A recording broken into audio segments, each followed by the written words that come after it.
you'd stop knocking your mic out. Welcome everyone to the LEC postgame lobby. I'm joined by Broxah, Caps, and Jankos. You were just checking if it works, right? Yeah. It does. It works. Wonderful. Yeah, we just saw the interview with Targamos already, but really cool that we get to talk to the mid laner and the jungler as well. So I'm going to go across both of them. Start with Caps, maybe. Wow, another 3-0. And I'd like to know specifically about kind of the final moments of the last game, which was actually the game where Fnatic was most competitive. Yeah, I mean, for sure, it started becoming a lot closer. A lot of the fights were not really going our way, or they would go our way and then they would get something back. So it was very intense and it felt more like the usual Fnatic G2 games. So it was a lot of fun. Luckily, we got some Drake steals, some good fights in the end. And I'm just happy we beat them, right? Yeah, Jankos, the Drake steal was pretty instrumental. It was also kind of the game where things were the closest, as I said already. It seemed also in the jungle, right? How, yeah, here it is, I think. Is this it? I believe it is. Talk to me about the Drake steal. Well, I mean, I think there's not much to talk about, right? GP actually, like, True. I think GP smurfed really hard in this fight because he got like, I was trying to stun him. Yeah. I was trying to proc like Braum passive, but it didn't proc in time. He queued the barrel exploded for like 10 million damage. And at that point we are 3v3, right? Or 2v4 even. So, I mean, I think overall I had to go for a steal. If I get it, we win. If I don't get it, I just die. It's fine. Doesn't actually matter that much. We fight next strike. I think it was good still, but I also think that actually was quite well played from Wunder to do whatever he did there. That being said, I still think he shouldn't be allowed to do that if we would play the team a bit better, but it's fine. Okay, so I hear a little bit of, what's your read on that, Broxah? Do you feel like he was put in a position, Wunder, where he should never have been? Yeah, I think it's fair to say that Wunder got a little bit too much room to play and just delete the G2's backline in that scenario. The casters actually brought up Bin. Of course, they always do, but it was very close to the bush where he got that triple barrel. But you guys probably didn't think that in the moment. No, we didn't. But I mean, I didn't actually see it in game either because I was on the back line. Yeah. Maybe I shouldn't have been, but yeah, seeing it behind sun for sure would have given me some pictures of that one because that one was not the most fun. No, there we see the coaching team. Also, you brought so many people. Does that actually help you, Jankos and Caps, when there are so many people and their body painted and our Carlos is there? Like, does it help or is it distracting, Jankos? I mean, I think people are fine. I don't actually care that much about how many G2 people we bring. I care more about the fans. I actually think that when the fans are here, it just feels so much different to play. There's so much more energy in the room. When you make good play, you can hear them. When you make, when I heard, when I stole the Drake and they were yelling, I was like, yeah. You got shot, yeah. So I think that it brings so much more energy, and of course I'm grateful for G2 that there's so many people supporting us in the studio, but at the same time I think the fans really make the difference. Yeah, I think that's a great point indeed, and we're so happy that they were there. Caps, how much does it help for you? Because obviously this is what you're born to do, right? You don't want to play in front of an empty arena, you want to play in front of a full one. For sure, yeah. I mean, it's as Jankos mentioned, like it's just every play you go for. You can just hear the crowd like 5 seconds later, like 2 seconds later, start roaring, and especially because when you go for a huge play, then there's a lot of downtime right after, where you're like, okay, we got the kills right, and then you just hear everyone go crazy, and it's what kind of made me want to be a pro player in the first place. I still remember my first like a huge stadium in Turkey in TCL, and this was kind of the moment that decided I was like, I want to go pro, and not having it for so long was really frustrating for me.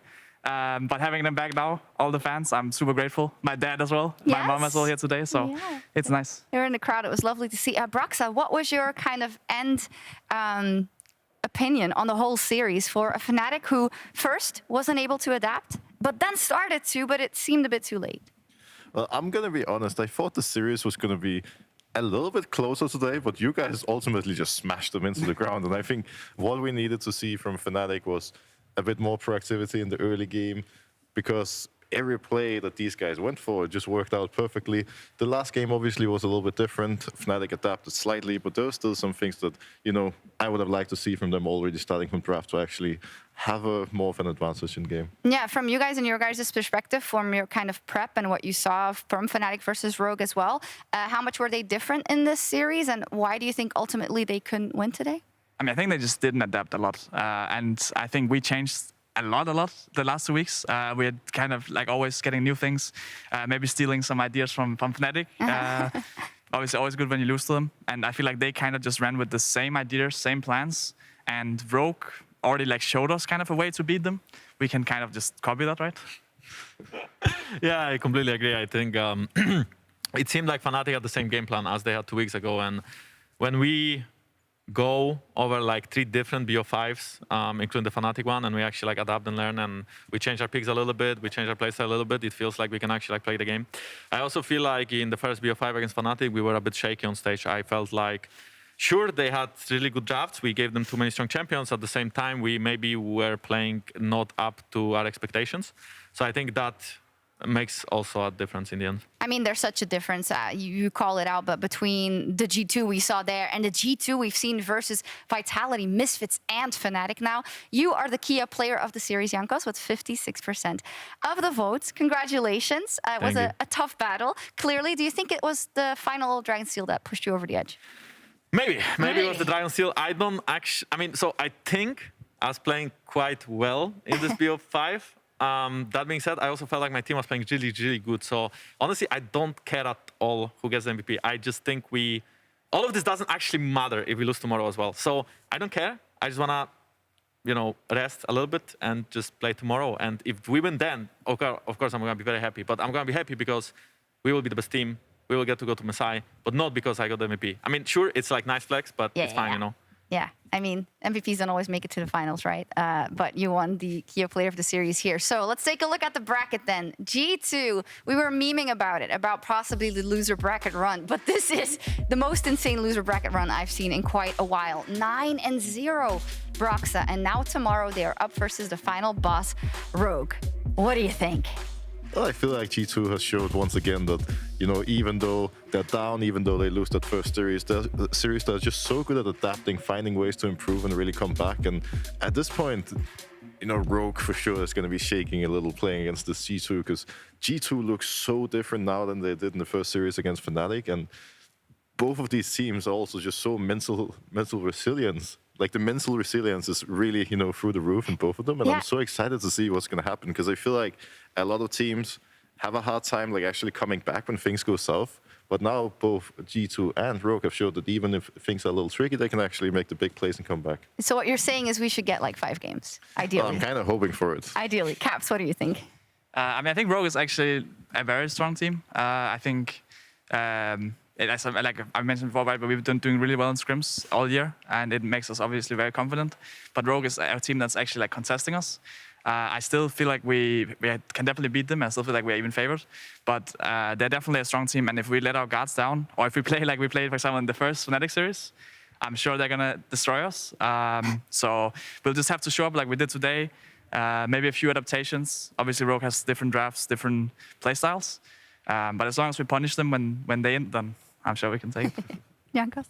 Yeah, I mean, I feel the same way, right? I think Rogue clearly showed that they were the best team in Europe so far, and I also have a lot of respect for Malrang. I think he is the best jungler I will get to play in this playoffs. I think that everyone else is actually quite much worse than him, and I feel like it will be quite a contested jungle matchup. And I also feel like he's just a good player, right? And Rogue is a good team, and they know how to play around lanes. And the memes about him just ganking is not necessarily true. I think the way he does things is actually quite smart. So definitely excited to play against him. Definitely excited to play against Rogue. The 2 games we had in the regular season, we went like 0-2 and we got smashed 2 games. I think that's a bit fake. I think we are much better now, and I think we can beat them, and I think we will beat them. I know you dropped the word Giga Chat earlier, and that was all people were saying about Malrang, right? The Giga Chat Malrang after last week. Broxah, we've talked about it a little bit in Ready Check already, but now that you've seen how G2 has approached Fnatic, what do you think the opportunities are, and who to you is the underdog? I feel like it's really hard to say. Now I have Cap staring at me. I feel pressured now. But it's actually really hard to say. It's fun to be the underdog. I feel like both Rogue and G2 have looked so good in like the past couple of weeks. I would say right now with the momentum G2 is riding and the way they've looked, I would give G2 the edge for sure. But I actually think it's gonna. I think the jungle matchup is a big one for me, not only because I'm a jungle main, but I think it's a really interesting one where both Jankos and Malrang have been the most proactive junglers we've seen, and the early game is going to be so key and exciting to watch because both of them are bringing so many creative plays, getting their teams ahead, and that's going to be a key one. You happy with that answer, Caps? That was good. I'll take it. I'll take it. I'll take it. Okay, nice. Now, Caps, one coming to you. obviously, this was a matchup versus Humanoid, and we branded this as you are the two mid laners who together had the 8 last LEC titles. Obviously, it's a bit skewed in your favor. Tomorrow is Larson, the guy who's been chasing it so far. How do you think he's been doing? How do you think he's evolved? And how much trouble do you think you will have with him? I mean, so I think he's playing well. And I feel like both him and Larson have improved a lot throughout the years, right? A few years ago, it felt like it was usually easy matches when I played against them. And obviously last year, they both managed to defeat us. And even this playoffs, Humanoid won a BO5 against us. So I think both of them are playing really well. I think a big thing for me is just like playing with confidence, as always. I've beaten both of them many times before, and I will just look to do it again.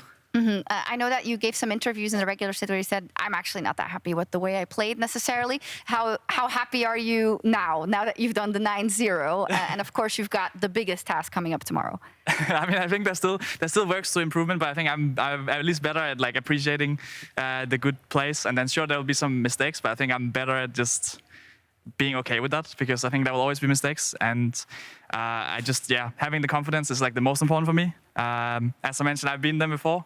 I want to beat them again tomorrow. And as long as my jungle smurfs again, then we'll win. Okay, final note then. Jankos, you said it already. The fans are kind of like the most important thing. Also, the fact that this intro that happened today, which to me was so crazy. Oh, it's so insane. I watched it on YouTube yesterday, like the Twitter thingy, like the intro. Yeah. Holy moly. It was really good. But I mean, you guys stepping on stage with the, Trevor introducing you. That's what you meant. Yeah, it was fine. No, but aren't you excited to tomorrow also just get that epic start to a match? Because I can imagine, especially when you play from home, but then also here without fans, you set up, you do your tech checks, whatever, you sit down, you start, whatever, right? But are you looking forward to that kind of adrenaline that's going to come tomorrow? I mean, I think tomorrow we get to play in front of an audience. Then we also get to play for everything. Yeah. Either like everything or nothing. It actually doesn't matter in Spring Split if you play second, doesn't matter at all. And on top of that, we'll have a banger opening ceremony that I don't know what will happen, but I suppose there will be one. Yeah. And that just makes me feel really good. Leaked. And that's all. I feel good, really Awesome. good. I had to buy a little bit of time for them to make the end of day video because it was a 3-0 and that's what happens. But thank you so much. Congratulations. Thank you. We'll see you tomorrow. Tomorrow is G2 versus Rogue, our spring final. We'll have the LEC warm-up starting at 12, so that's at noon. We will have team videos. We have a DJ set from Wave. We'll have Between Two Iverns, and we will have 1 hour ready check starting at 4 p.m. CEST, and the opening ceremony, as requested by Jankos, at 5 p.m. CEST. Time for a little selfie. The almost last one, and then maybe another one tomorrow with these two, or with Rogue. We'll see. Maybe some of our other teammates, of course. Oh, yeah, that's okay. Yeah, I mean, we are the cool guys, I know. Like, if we win, you'll play the one I thing. didn't have a mic, so I couldn't answer, but yeah, all right, here we go. Do I bring mic as well? Do what you like. Awesome. Awesome. Thank you very much. Thank I'll you. let you guys go. Thank and you. We'll see you all tomorrow for the spring finals. Good night.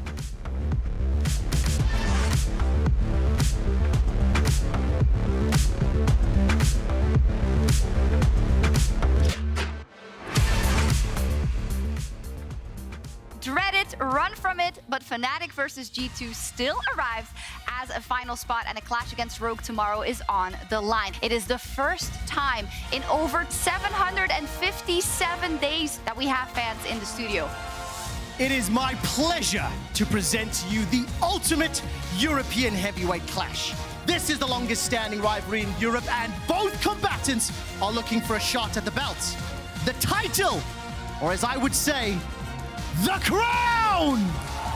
Bot lane, they haven't warded whatsoever. Playing back. I think they know something's coming, but it might be too little too late. Hylissang gets the play off, but he's still locked up. He's still pulled back. That's the handshake and the first blood. FLICKR finds the kill. And now Caps is on the hunt. Dashing forward, Razork, big ulti from away. He tries to get out the blast cone. It's interrupted the lantern.